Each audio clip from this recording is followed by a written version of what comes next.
Assalamualaikum warahmatullahi taala wabarakatuh.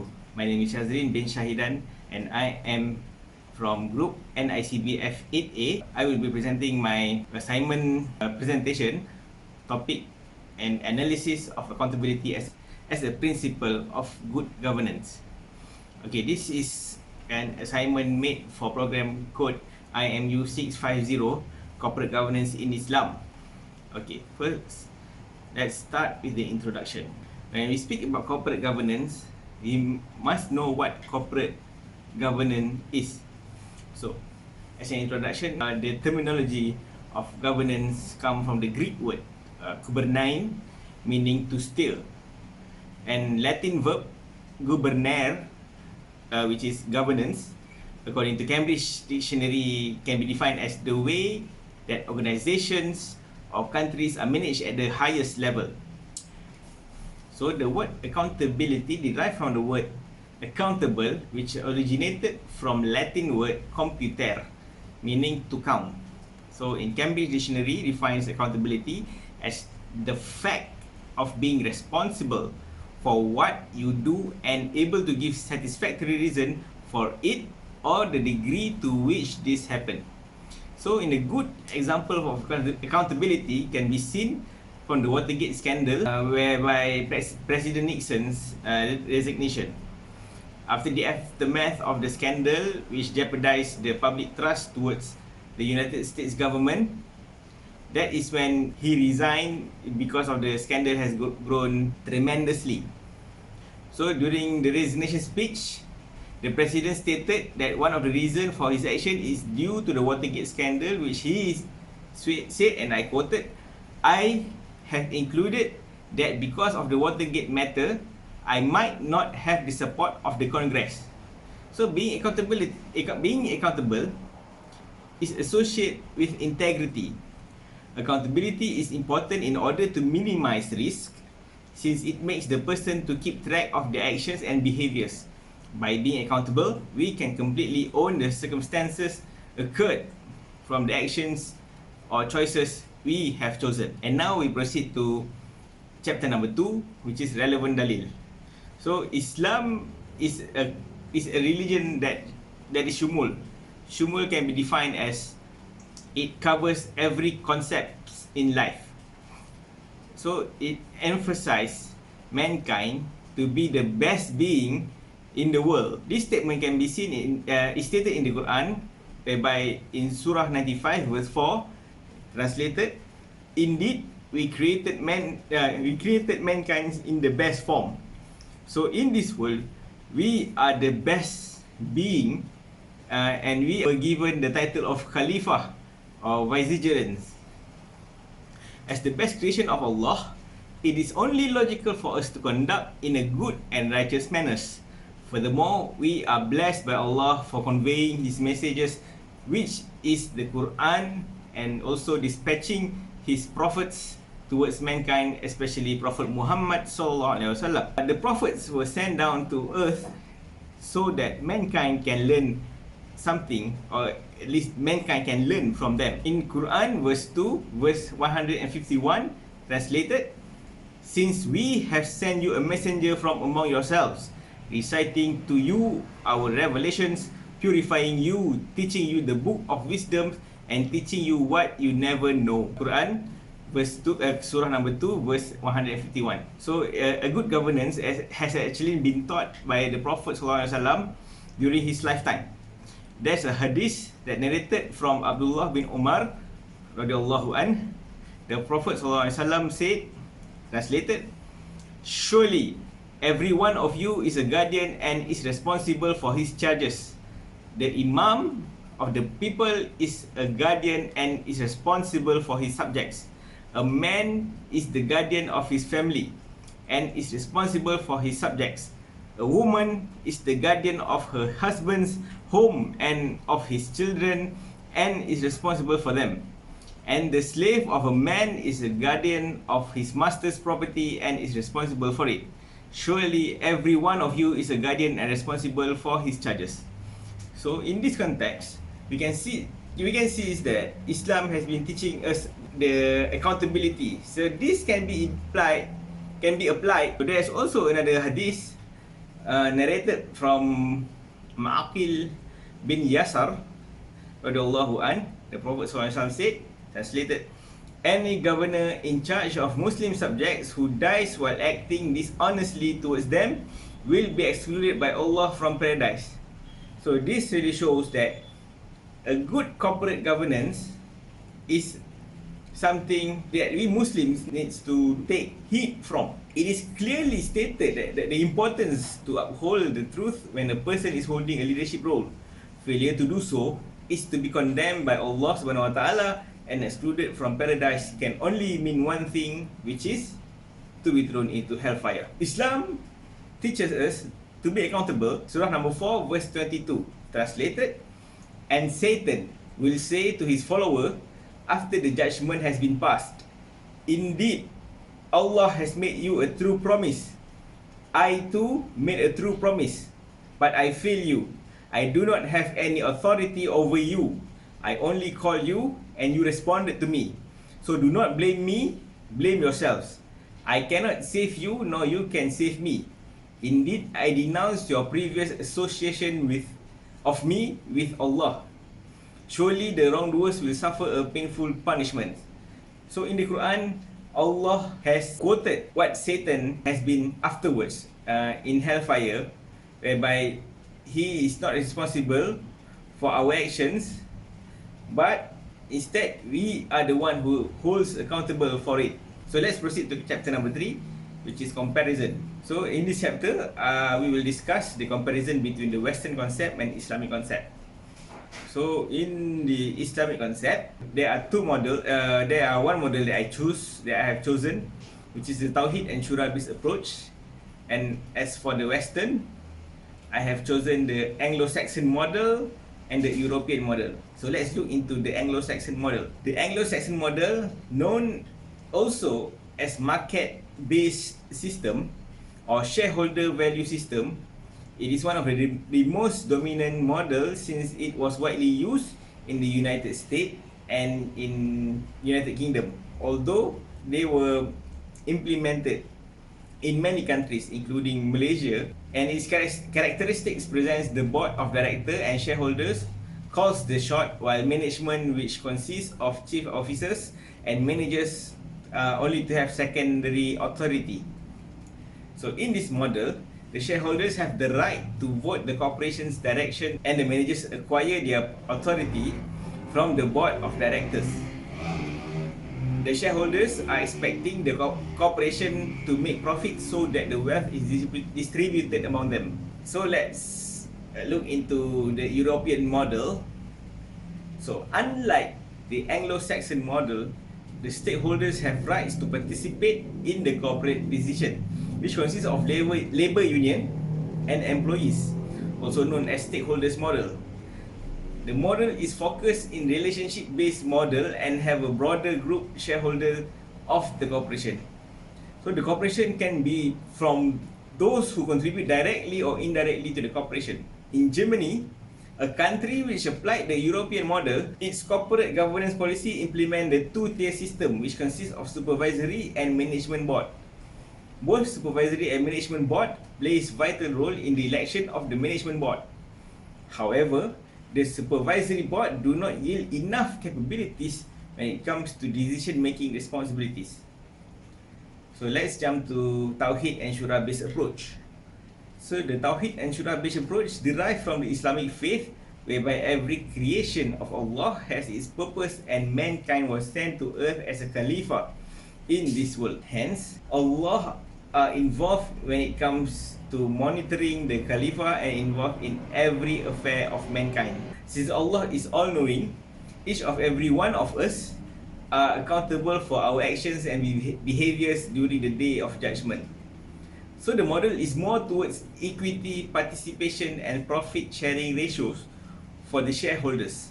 As for governance, it deals with legal and organizational structures which control the internal governance. There are 4 principles applied in the Islamic governance, which are extension of Tawhid, unity of knowledge, justice, productive engagement of resources and economic activities, and recursive intention. This literally means that the Sharia ruling are at parallel with social justice. The stakeholder as Khalifa has fiduciary duty to uphold justice via the shuratic process. The participation of the shura is not optional but an obligation. Hence, representatives are welcome as the Sharia board. They play a vital role to keep the corporation's activities are in line with the Sharia principle. Shareholders must think beyond maximizing profits and must include the interests of stakeholders too. So now let us proceed to chapter number 4, which is application. Companies are usually profit driven. Most business answer to their shareholders, which consists of investors or other stakeholders, in order for them to grow their profits. Although profits driven alone is not enough if the director is not scrutinized.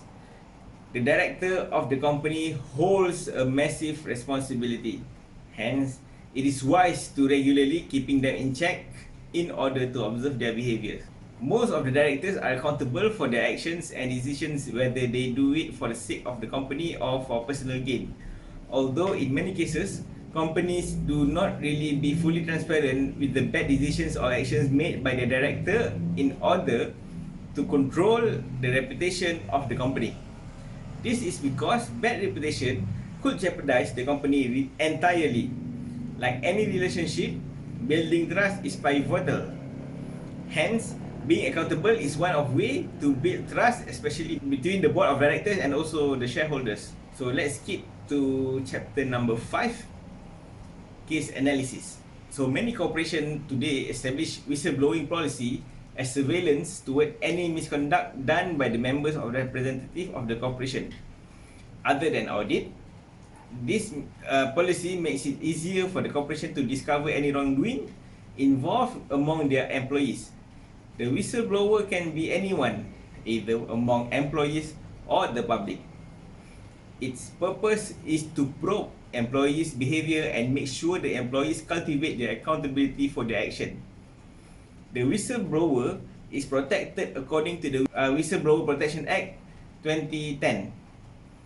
The Act clearly stated in Section 7, subsection 1, a whistleblower shall, upon receipt of the disclosure of improper conduct by any enforcement agency under Section 6, will be conferred with whistleblower protection under this Act as follows.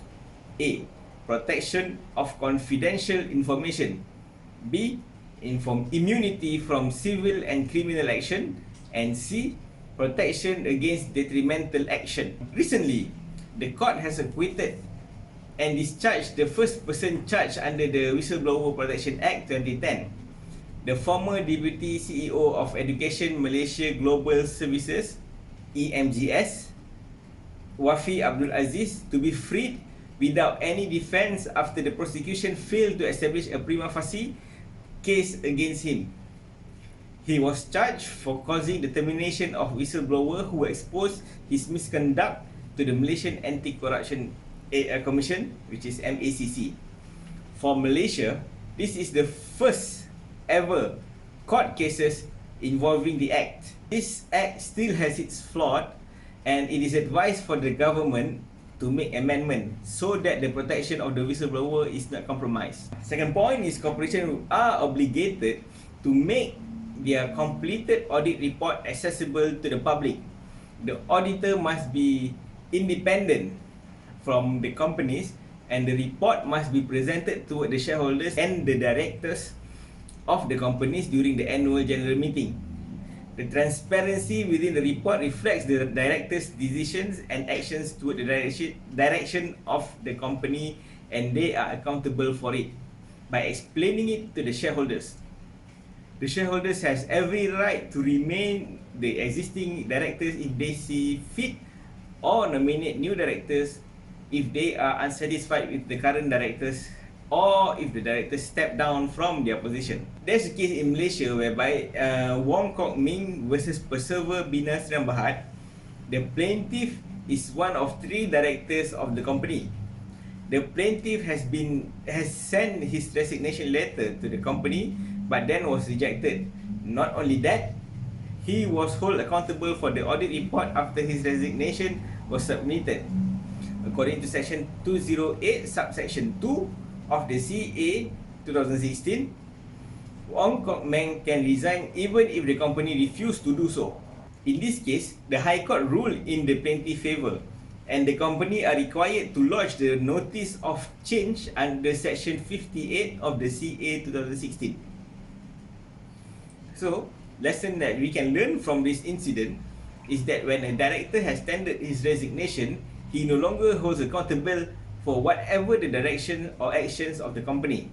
The company too has to be reasonable by accepting the director's resignation and done with what is necessary. Today, every corporation in the world has their own internal rules and regulation.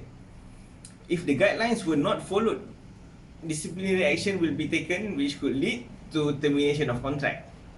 These rules were set in order for the employees to always alert for their actions and behaviors. It is also there to protect the corporation from fraud or misuse of powers by the employees or the directors. In my experience, working in Maybank, the company apply rule of engagement to their employees in order to check on them. Every bad records, such as late coming or misconducts, will be recorded and may affect of the employees' future promotion. In 2018, a sales executive of Maxis Mobile Sdn Bhd is on breaking news. In the newspaper article, Tilagavati, anak perempuan Aruna Salam, was fired from Maxis for leaving his company group WhatsApp. His reason for leaving the group is because she was on leave and wanted a peace of mind from being contacted by her colleague. She claimed to be terminated unfairly by her company and dedicated, and decided to settle the argument in court.